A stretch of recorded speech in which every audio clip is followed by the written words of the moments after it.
First off, tell me your name and your position. My name is Jared Hughes. I'm a teacher at West End Elementary and the head varsity girls basketball coach at Rome High School. One of the youngest head coaches in Floyd County, Rome City. How did that feel to get that job this year? Well, it was a blessing. I've been there for 4 years as an assistant to Coach Strickland, who I hold in the highest regard. And to be named his successor, that's a lot of pressure on me because of all his successes in the past with the Christmas tournaments and region championships and all the great players he's produced. I felt equally blessed that I'm doing it with this team, with the girls that I've had for many, many years. So we're all excited. The girls are buying into it, and I'm super excited to have them. What's it been like since taking over? Well, I got the notification and the notice about 2 weeks into May, right before school was starting off, and the timing just kind of piled on everything. It was the end of school year, which is always hectic for teachers. I got the head coaching job. I'm getting married in September, and it's been a whirlwind. But excitement kind of overwhelms everybody when they get a big position like this. And this is the job that I wanted. I had opportunities to go elsewhere, but that would have been a job, and this is my job. This is what I've worked hard for, and I feel like I belong here, and I'm ready to go. And you've had a history with these girls even before you became a teacher. Tell me about that.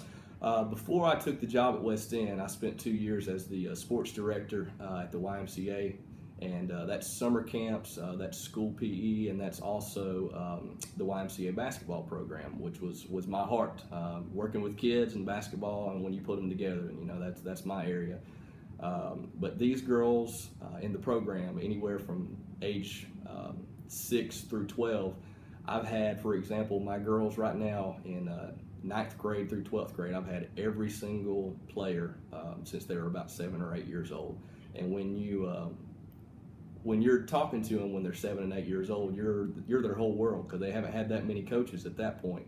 And everything I say is golden to them. And when you build that relationship, and basketball and any kind of team sport is a lot about trust. And they trust what I'm trying to do for them, and I totally trust what they're going to do for me on the floor. And I think that's going to be a big difference this year. What's the hardest part about teaching and coaching? Time management. I think if anybody tells you differently, they know something that I don't. But getting to West End at about 7:15 each morning, giving my heart and soul to those kids until about 3:30, and then doing the same for basketball.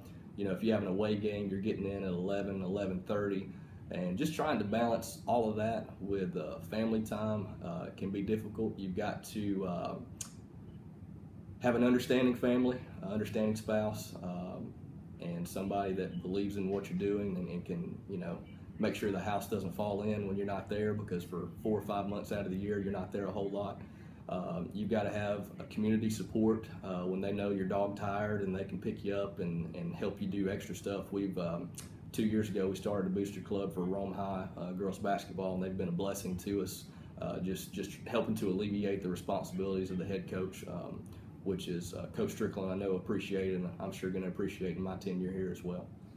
What's some of the most rewarding parts, including your recent award you got last year? Yes, I got nominated by my peers as West End's Teacher of the Year, so I'm in the process of doing the application for district, which would push you into state. Gary Jones from East Central, so representing Rome City Schools very well, made it to the top 10 last year. But seeing kids out and saying, "Hey, Coach Hughes," and that something as simple as that, makes it all worthwhile, because I'm not moronic in the fact that everybody likes elementary PE. There's not a kid that walks in and it's like, "Man, I hate that I'm going to PE today." So I get to be that guy for them that shows them how to be healthy, maybe turns them into a decent basketball player along the way. We did the West End Running Club after school 2 days a week, and we've got kids that would have never touched a 5K, and they're doing running 5Ks at least 2 or 3 times a year. And some of them, and that's just what I sponsor, some of them are doing it on their own. So they're teaching healthy habits to their families, and just knowing that you're making a difference, and seeing a kid smile when you see them at Walmart, or pulling out of the drive-through somewhere, makes it all worthwhile. Tell me something about you that folks may not realize. What do you do when you're not watching basketball or doing Oh my coaching goodness. basketball? I'd like to know that myself. I've been so encompassed myself with basketball and kids over the last 10 years. I started at the YMCA when I was 19.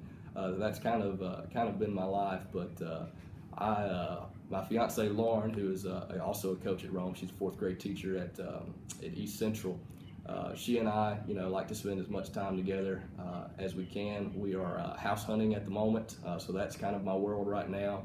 We're getting married in September, so we're very excited about that. So spending time with her, our puppy, and two cats is kind of how I relax. You said you had several job opportunities before taking the Rome job. What is it about Rome and Floyd County that said, I want to stay here, this is where I want to be? That's a great question, and it's a pretty simple answer. This is home.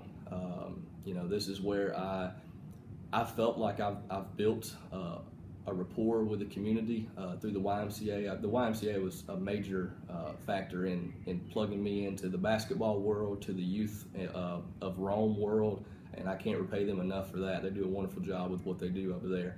And watching those girls that I had when they were 6 and 7 turn into wonderful young ladies who are about to graduate and go off to college, I wouldn't get that elsewhere. What I told people was I would have had to start over and to work hard and see, I can see everything that I've done is tangible. I can see that my seniors this year are great human beings, are good girls that make good grades and are nice to everybody. And to know that I had a little bit of part of that, that makes it worthwhile. So it was never really an option to go anywhere else. I'm excited to be where I am.